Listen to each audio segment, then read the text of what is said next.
Entonces, de cierta forma, pues todo nuestro mundo, todo está mediatizado por formas simbólicas, porque realmente la comunicación es una serie de símbolos que tienen un significado específico dependiendo de quién la produce y de quién la percibe o la recibe. Bueno, yo me defino a mí misma como comunicadora con especialidad en comunicación de la ciencia. Tengo bases en psicología social y en urbanismo, que trabajé muchos años en esa área y ahorita me desempeño más en comunicación de la ciencia. Hablando un poquito más sobre tu tesis, ¿por qué Disney como caso de estudio sobre la construcción del futuro? Bueno, siempre he tenido un interés bastante peculiar por los museos de ciencia, ¿no? Estos museos interactivos a los que uno iba de chiquito o ya joven, en donde eran como muy hands-on, ¿no? Como muy de tocar y mover las cosas, etcétera. Y siempre pensé que me querría dedicar o trabajar en algún centro como de este tipo, ¿no? Ya de chica yo ya había tenido el privilegio realmente de ir a los parques de Disney con mi familia, pero no fue hasta hace unos pocos años, poquito antes de la maestría, que pude ir ya como adulto. Y en el momento en el que entré a uno de los 4 parques que están en Orlando, uno de ellos es Epcot Center, me di cuenta que era un parque temático, pero es donde que habían puesto un museo de ciencia interactivo en un parque temático, ¿no? Con montañas rusas, con juegos inmersivos. Entonces me quedé flechada porque desde ahí yo ya sabía que quería analizar cosas que tuvieran que ver con ciencia y tecnología y comunicación de la ciencia. Y este cruce con entretenimiento para mí fue perfecto. También en tu tesis mencionas que nuestra percepción del mundo está cada vez más mediatizada por formas simbólicas. ¿Puedes hablarnos un poco más sobre estas? Creo que lo más importante es entender qué son las formas simbólicas. Digamos que este concepto de formas simbólicas yo lo retomo de la teoría que usé para mi tesis, ¿no? Que es un poco engorrosa, es de John Thompson, que explica que toda la comunicación que nosotros tenemos como seres humanos se dan a partir de formas simbólicas. Y las formas simbólicas se pueden entender como estas construcciones de significado que se construyen particularmente, especialmente por la gente que las dice o las habla o las acciona, digamos, pero también la interpretación de ellas depende mucho de quien las recibe, ¿no?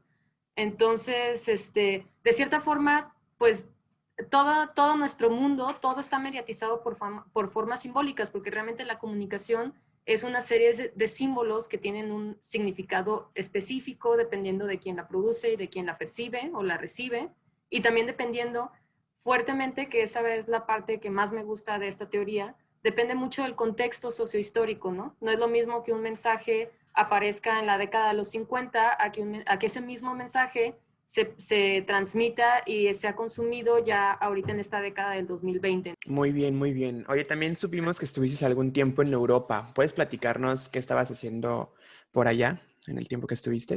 Fíjate que tuve otra vez el privilegio de ser contratada por una universidad en Alemania, en un pueblo chiquitito, chiquitito que se llama Kleve, de 40,000 habitantes.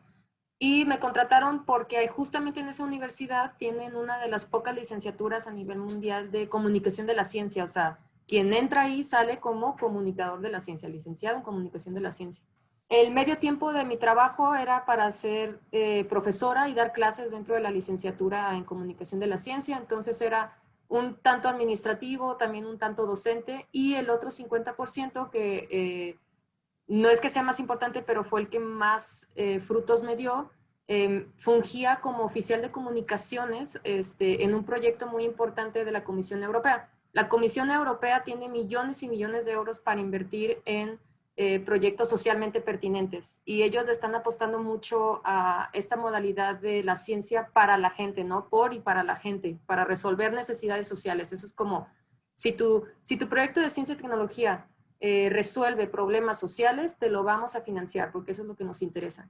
Mi trabajo era comunicar por redes sociales a los mismos miembros del consorcio los resultados que se iban teniendo etapa por etapa, ¿no? Y mantener la comunicación entre ellos, registrar casos de estudio y entre muchas cosas más. ¿Cuál crees que sea el futuro de la comunicación de la ciencia en México?